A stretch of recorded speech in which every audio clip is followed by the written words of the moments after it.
어떤 사람을 쓰시느냐? 절대 믿음, 절대 긍정, 절대 순종의 사람을 쓰신다는 사실을 믿으시기를 바랍니다. 여러분, 광야에서 이스라엘 백성들이 출애굽을 했을 때에 그들이 무슨 씨 한 톨을 가지고 나왔습니까? 그런다고 해서 땅에다 씨를 뿌려본 적이 있습니까? 물을 줘본 적이 있습니까? 그런데도 여호와 하나님께서 그 아침마다 그들에게 만나를 주셔서 배부르게 먹게 하셨고, 그들이 또한 고기가 먹고 싶다고 투정을 부를 때는 동풍을 확 몰아쳐가지고 메추라기를 갖다가 그냥 완전히 산처럼 쌓아두게 해서 잡으러 가도 도망도 가지 않게 만드셨단 말이죠. 입에서 냄새가 날 정도로 먹게 해요. 그리고 음식을 먹고 나서 여러분, 이 마실 물이 세잖아요. 마실 물이. 그런데 여러분 생각해 보세요. 그 광야지대의 물이 귀한 지역에 10리를 파고 그냥 깊이 몇십 리를 파고 들어가도 물이 안 나는 그런 지역이 대부분인데, 반석에서 바위에서 우물이 터져서 그 많은 사람들이 다 물을 마시게 하고 또 물을 담아 가지고 이동을 하게 하고, 이와 같은 큰 역사를 무려 몇 년간? 40년간을 이루시고, 40년간을. 믿으시면 아멘. 누가 하신 것이다? 하나님께서 하신 거예요. 하나님께서. 그런데 그 가운데 불평하고 원망하고 하나님의 뜻을 거역한 사람은 다 광야에서 죽음을 당해요. 누구만? 하나님의 말씀에 순종하고 절대적인 믿음과 절대적인 긍정과 절대적인 이와 같은 순종하고 나가는 사람, 여호수아와 칼렙, 그리고 광야에서 태어난 사람들, 여러분 이와 같이 들어가게 된 모습을 보게 됩니다. 할렐루야. 그러므로 오늘 지금 또 하나님은 어떤 사람을 쓰시느냐? 말씀 앞에 겸손하게 무릎 꿇는 사람, 절대적인 믿음과 절대적인 순종으로 나간 사람을 쓰시고 계신다는 사실을 믿으시기를 바랍니다. 여러분, 오늘부터 시작해서 이제 교회에게 대강절이 시작돼요. 대강절은 예수님 오신 성탄절을 준비하는 4주간을 말합니다. 대강절 또한 대림절이라고 이야기하는데, 주연절과 사순절과 부활절, 오순절 이런 절기 가운데 이제 우리는 성탄절 초림만을 준비한 것이 아니라 지금까지 예수님의 가신 예수님께서 다시 오마 약속하신 그 재림을 준비한다는 사실을 기억하시기를 바랍니다.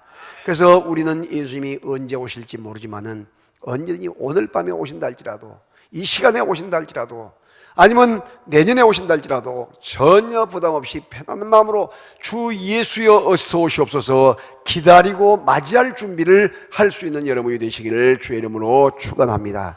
그래서 이 대강절은 너무나 우리에게 중요한 절기가 되는 것입니다. 그러므로 늘 깨어서 기도하면서 주의 오심을 기다리며 준비하는 복 있는 믿음의 모든 식구가 될 수 있기를 주의 이름으로 축원합니다. 여러분, 우리는 예수님께서 이 땅에 오셔서 무엇을 하셨는가? 이것을 우리는 귀하게 여겨야 됩니다. 그래서 여러분, 예수님의 귀한 그 하신 일들을 기록한 것이 성경 말씀이란 말이죠. 성경 말씀. 그런데 성경 말씀 가운데 예수님께서 하신 일, 핵심의 3대 사역의 일을 오늘 3가지 동사로 표현하고 있어요. 3가지 동사로. 여러분, 히브리 민족은 동사 민족이에요. 그런데 우리나라는 형용사 민족이란 말이에요. 형용사 민족. 그래서 무엇을 표현을 잘하고 이와 같이 이렇게 포장을 잘하는데 결론으로 핵심적인 말은 늦게 하든지 못하든지 그래요. 그것이 우리 민족의 특징이에요. 예를 들어서 급한 돈이 필요해서 내가 가진 것이 없어가지고 옆에 이웃집이나 내 친척집에 급히 급전을 필요해서 갔단 말이죠. 그런데 히브리 사람들은 어떻게 하냐? 동사민족이기 때문에 돈 좀 있습니까? 내가 급히 필요한데 빌려주시면 쓰겠습니다. 이래요. 그러면 없다면 다른 집에 가면 되잖아요. 그런데 우리나라 사람은 어떻게 특징이 있냐? 내가 지금 돈을 빌리러 갔는데 미안해서 말을 못 건네고 계속 속에 꾹 담고 있으면서 잘 지내셨느냐고 묻고, 평안하시냐고 묻고, 이야기 또 거들어주고, 또 점심 주면 점심 먹고, 또 오후에 그렇게 하다가 갈 때 끝날 때 말하면 돈 좀 있어요 그래요. 그럼 돈이 없다면 하루 종일 못 한 거예요. 공치인 거예요. 공쳐. 그것이 우리나라의 체면 문화, 행용사 문화라는 것이에요. 그런데 창세기 1장 1절에도 태초에 하나님이 천지를 창조하셨느니라 앞에가 다 이렇게 나오잖아요. 그런데 원어에는 하나님이 안 나오고 창조하셨다. 누가? 하나님이 이렇게 나와요. 그렇기 때문에 사랑하신 여러분 꼭 기억하고 명심해야 할 것은 예수님께서 이와 같이 하신 일이 무엇인가 3대 사역을 잘 알고 계시면 이 동사 3가지 이것을 알고 계시면 우리 주님의 마음에 쏙 드는 믿음의 삶을 아름답게 살아갈 줄로 믿습니다. 그리고 더 나아가서 우리가 그 가운데 주님께서 하신 그 일을 우리 교회에서 우리 또한 셀 가족들이 또 나아가서 우리 개인들이 다 행해 나가게 될 때에 더 기쁨과 은혜가 충만하게 된다는 사실을 믿으시기를 바랍니다. 그러면 예수님의 3대 사역 첫 번째가 뭐냐면 가르치시며 해서 가르치시다예요. 가르치다. 이것을 가르침의 사역이라고 이야기하는데 여러분 4장 본문 4장 23절 마태복음 4장 23절에 보게 되면 상반절이 뭐냐면 예수께서 온 갈릴리에 두루 다니사 그들의 회당에서 가르치시면이라고 해서 가르치시며 예수님은 이 땅에 인류의 스승으로 오신 분인 것을 믿으시기를 바랍니다. 그래서 유대인들은 존경의 뜻을 표해서 스승을 랍비라고 한다면 랍비. 그런데 요한복음 3장에 보게 되면 여러분 최고의 권력을 가지고 최고의 당시의 영향력을 가지고 있는 분이 산헤드린 공회원이에요. 법을 만들고 또한 법을 집행하는 국회의원도 같고 대법원 판사와도 같은 그런 자리란 말이죠. 우리 지금 현재로 보면 그런 권력을 강하게 가지고 있던 니고데모가 밤중에 예수님에게 와서 뭐라는지 아세요? 예수님에게 랍비여 선생님이여 우리가 당신은 하나님께로서 오신 선생인 줄 아나이다. 아멘. 그렇게 하면서 구원의 도를 물어보게 된단 말이에요. 예수님은 무한한 지혜를 가지고 계신 것을 믿으시기를 바랍니다. 무한한 지혜를 가지고 계세요. 또한 우주 만물을 만드실 때 하나님과 함께 동행하고 계셨고 그 우주 만물을 섭리하시면서 이끌어 가시는 가운데 계신 것을 믿으시기를 바랍니다. 그 하나님은 지혜가 무궁하며 그 명철이 영원하시고 끝이 없으시다는 사실을 기억하시기를 바랍니다. 예수님의 가르침은 바리새인들과 서기관들과 같지 아니하고 그 위엄과 권세가 너무나 대단해서 바리새인들도 서기관들도 놀랬다고 이야기했어요. 현장에서 강력한 역사를 이루셔요. 예수님의 가르침은 주로 회당에서 이루어졌는데 시나고그라는 회당에서 이루어졌는데 여러분 그것은 뭘 의미하냐면 오늘 우리에게 교회 교육이 그렇게 중요하다는 것을 이야기해요. 교회 교육. 교회 안에서 이루어지는 교육이 그렇게 중요한데 지금 제가 설교를 하면서도 제가 설교 가운데 70%가 전부 다 성경에 뼈대를 세워주는 성경 가운데서 가져와서 여러분에게 말씀으로 세워주는 역할을 하고 있는 거예요. 할렐루야. 그래서 말씀의 뿌리가 깊이 내려지기 위해서 그리고 또 나가서 교회 안에서 어떤 분이 오시든지 간에 교회에 오시게 되면 양육이라는 훈련을 통해서 말씀으로 세워주는 작업을 해요. 왜? 교회 프로그램에 따라서 내가 몰라서가 아니고 자신이 알고 있지만 우리 교회는 이런 귀한 프로그램을 가지고 움직여집니다 하고 이렇게 하면서 본인이 경험을 하게 하고 다시 한번 재정리할 수 있는 시간을 드려요. 그리고 여러분 주일날 설교를 주보에다가 뇌가지고 셀 모임 시간에 그걸 나눌 수 있도록 그렇게 만들어요. 그리고 여러분 또한 제자 훈련을 통해서 이와 같이 말씀으로 훈련을 시켜서 완전히 본인이 어느 곳에 가서도 말씀으로 세워져서 말씀으로 그 예배를 인도할 수 있는 분위기로 그 위치까지 만들어준단 말이에요. 지도자로, 영적인 지도자로. 그리고 사랑의 농산이라는 영성의 훈련을 가지고 여러분 천국을 경험하게 하고 섬김의 훈련을 통해서 놀라운 위치, 영적인 그와 같은 리더십을 갖게 만들어준단 말이죠. 할렐루야. 예수님께서 하신 그런 방법들이란 말이에요. 방법들. 그리고 또 더 나가서 이 예수님께서는 모든 사물을 시청각 재료로 사용해요. 그래서 말씀을 증거하고 있는데 공중에 새가 포로로 날아간단 말이죠. 그때 예수님께서 뭐라 하냐면 저 공중에 나는 새를 보아라. 저는 아무것도 땅에 심지 아니하고 농사지도 아니한데 하나님께서 다 먹이신다. 공중에 나는 새도 저렇게 먹이신데 하물며 하나님의 자녀인 너희일까 보냐. 너희를 다 먹이신다. 할렐루야. 그리고 나서 여러분, 들에 백합화가 예쁘게 피어 있어요. 근데 그걸 딱 바라보시면서 저 백합화를 바라보아라. 길쌈도 하지 아니하고 수고도 아니하지만은 솔로몬 왕이 입은 그 부귀 영화로 자기 옷을 입은 그 옷보다 더 아름답지 않느냐. 하나님께서 자녀인 너희들 헐벗지 않게 하시고 다 입히신다. 그러니까 먹이시고 입히신 분이 하나님이다. 너희는 무엇을 먹을까, 무엇을 마실까, 무엇을 입을까 염려하지 말라.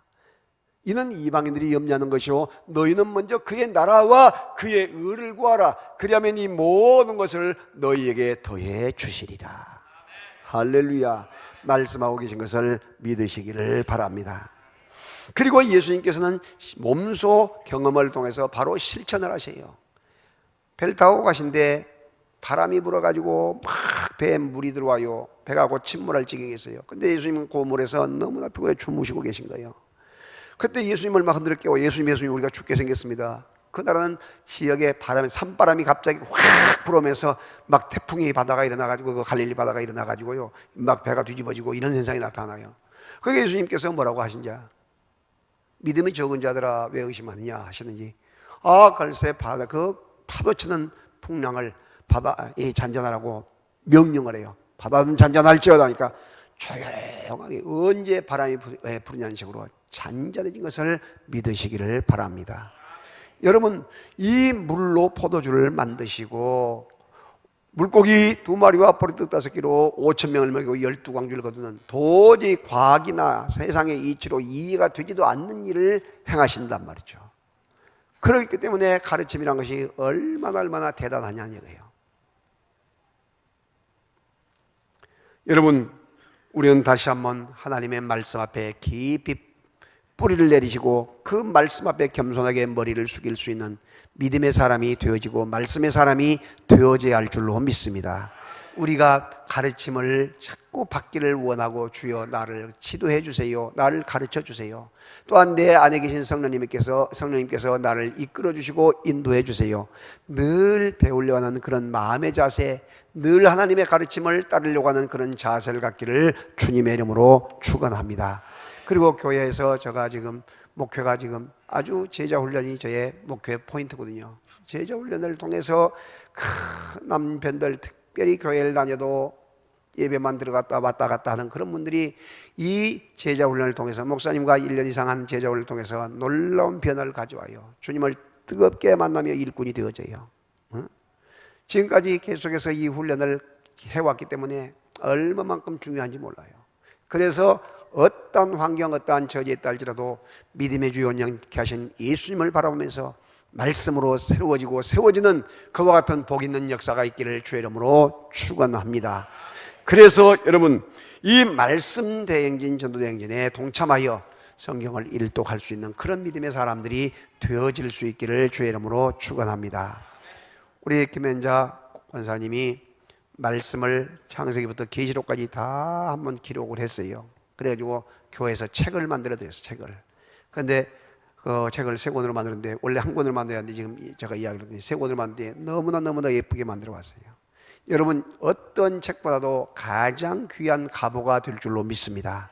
여러분, 이렇게 성경을 필사하고 쓰기도 하는데 우리가 성경 읽는 것을 소홀히 하고 세상에 있는 TV나 세상적인 그 영상물이나 잡지나 세상 것만 즐겨서 되겠습니까? 이제 성경을 더 부지런히 읽으시고 그 하나님의 말씀, 설교 말씀을 잘 아멘으로 내 것으로 받아들이시고, 할렐루야.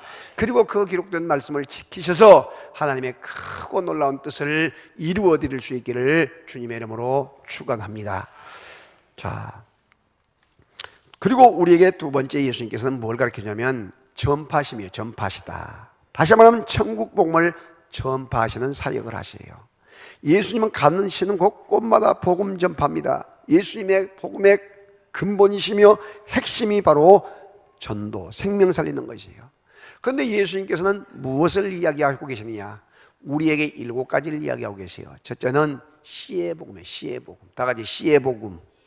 성령의 씨로 아담의 사람의 씨가 아닌 성령의 씨로 누구의 몸에서 동정녀, 처녀성을 그대로 가지고 있는, 바로 처녀성을 가지고 있는 동정녀 마리아의 몸을 빌려 입고 우리 예수님께서 이 땅에 오셨다는 거예요. 그렇기 때문에 여러분, 아담의 씨로 태어났다면 원죄를 가지고 있지만은 성령의 씨로 태어났기 때문에 원죄가 없으심을 믿으시기를 바랍니다. 그래서 원죄의 해결이에요. 두 번째는 피의 복음입니다. 여러분, 인류의 모든 사람들은, 예수님을 제외한 모두는 다 조상의 피로 태어나요. 조상의 끝에 올라가면 누가 있냐면 아담이 딱 있는 거예요. 아담은 하나님이 먹지 말라는 선악과를 따먹어서 하나님과 대항하는 그런 자리에 있게 되고 저주의 자리에 있게 돼요. 그래서 그 저주받은 이 아담의 그 후손들은 전체가 다 뭐냐면 자기의 피 속에 더러운 죄를 가지고 태어나게 된 거예요. 그래서 그 죄성을 여러분 가지고 있으면 죄의 삭은 뭐예요? 사망이에요. 사망, 죽음이란 말이죠. 그래서 죽음으로 끝난 것이 아니라 제2의 죽음인 지옥으로 떨어지게 되는데, 하나님의 아들 예수님께서 십자가에 못 박아 죽으시면서 내가 다 이루었다는 순간에 물 한 방울 피 한 방울 남기지 않고 십자가에 못 박아 죽으시면서 우리의 모든 자범죄까지도 몽땅 해결하신 것을 믿으시기를 바랍니다. 누구든지 예수님의 그 보혈의 피를 먹고 그 피를 마시는 자, 살을 먹고 피를 마시는 자는 자기의 죄를 없이 하신다고 주님께서 말씀하고 있는 것이에요. 그러므로 예수님을 구주로 믿는 사람이 받아야 할 것이 뭐냐면 세례가 된다는 사실을 믿으시기를 바랍니다. 할렐루야. 이 영적 비밀을 우리가 내 것으로 삼는 일이 중요하단 말이에요. 내 것으로 삼는 일. 그리고 세 번째는 무엇입니까? 세 번째는 예수님께서 생명의 복음으로 땅속에 무덤에 묻히신 뒤에 3일 만에 다시 부활하고 말하셔요. 부활하시면서 뭘 합니까? 사탄이 제일 우리에게 위협하는 것이 죽음, 사망이에요. 사망, 이 죽이는 것인데, 그래서 누구든지 죽는 것 앞에서는 두려워해요. 여러분, 암 3기가 돼서 며칠 못 살겠다 하면 누가 두려워하지 않을 사람이 누가 있겠어요? 다 두려워하지. 죽여버린다고 하는데 총 들고 손들어 하고 있는데 살려달라지 않은 사람이 누가 있겠어요? 그것이 죽음이에요. 근데 그 죽음을 누가 갖다 주냐면 사탄이 갖다 줬다면, 사탄 마귀가 갖다 준 거예요. 이 사탄 원수 마귀를 누가 깨뜨리냐? 예수님께서 3일 만에 부활하시면서 사탄의 머리를 깨뜨려 버린 것을 믿으시기를 바랍니다. 그래서 예수님을 믿는 때에, 예수님을 믿는 순간에 사탄 원수 마귀는 무서워서 도망을 가게 돼요. 우리 예수님, 우리 하나님은 빛이란다면 이 사탄은 어둠이잖아요. 그런데 어린 아이가 스위치를 올리든 어른이 올리든 누가 올리든 간에 빛에 불은 들어오게 되어 있어요. 그러면 어둠은 물러가게 된 거란 말이죠. 믿으시면 아멘. 그래서 죄와 사망의 문제를 예수님께서 죽음의 권세를 깨뜨리고 해결하신 것을 믿으시기 바랍니다. 여러분, 찬양 가운데 그런 찬양 있잖아요. 예수 이름으로, 예수 이름으로 승리를 얻었네. 할렐루야. 예수 이름으로, 예수 이름으로 승리를 얻었네. 할렐루야. 예수 이름으로 나아갈 때 우리 앞에 누가 서리요. 예수 이름으로 나아갈 때 승리를 얻었네. 우리 예수 이름으로 한번 해볼까요? 박수하면서 옛날 생각해서. 자, 시작. 예수 이름으로, 예수. 마귀는 쫓긴다, 마귀는 쫓긴다. 할렐루야. 예수 이름으로, 예수 이름으로 마귀는 쫓겼다. 할렐루야. 예수 이름으로 나아갈 때 우리 앞에 누가 서리요. 예수 이름으로 나아갈 때 승리를 얻었네. 아멘. 여러분, 예수님께서 부활하시면서 뭘요? 모든 죽음의 문제, 모든 사망의 문제를 몽땅 해결하신 것을 믿으시면 아멘 합시다. 아멘. 그리고 나서 네 번째 뭘 하시냐? 예수님께서 공중에 또 돌아다니신 것이 아니에요. 부활하신 예수님께서는 40일 동안 제자들을 강하게 훈련시키시고 나서 승천하셔서 보좌 우편에 계신 것을 믿으시기 바랍니다. 그리고 앞으로 그 보좌의 우편에 계신 주님께서 우리를 위해서 중보기도 하시면서 이 땅에 다시 재림하셔서 우리를 산자와 죽은 자를 심판하시기 위해서 준비하고 계셔요. 믿으시면 아멘. 자, 보세요. 보좌 우편에 앉아 계신데 예수님의 제자들이 자기들이 뭐라 하냐면 예수님, 우리를 예수님의 우편에 좌편에 앉게 해달라고 부탁하잖아요. 무슨 이야기냐면 오늘 우리들이 천국에 갔을 때에 아무 곳에나 간 것이 아니고 자기가 행한 만큼 자기의 자리에 가게 된 것을 믿으시기 바랍니다. 그래서 여러분 보좌 우편에 앉는 그런 축복의 역사가 있길 바랍니다. 예수님 보좌 우편에 옆에 계속 앉으면 얼마나 좋겠어요. 그렇죠? 그런데 그것은 어떻게 되냐, 우리가 이 땅에서 어떻게 섬기느냐에 따라서 달라져요. 시간으로 섬기고 물질로 섬기고 우리가 중심을 다해 섬길 때에 그와 같이 되는 것이에요. 믿으시면 아멘. 예. 그래서 우리가 섬기는 일을 최선을 다해야 돼. 이번에도 빗사랑 바자회할 때 열심을 다해 섬기는 여러분을 볼 때 너무나 기쁘고 감사했습니다. 물론 시간이 없거나 사정에서 못 오신 분들은 기도했겠죠.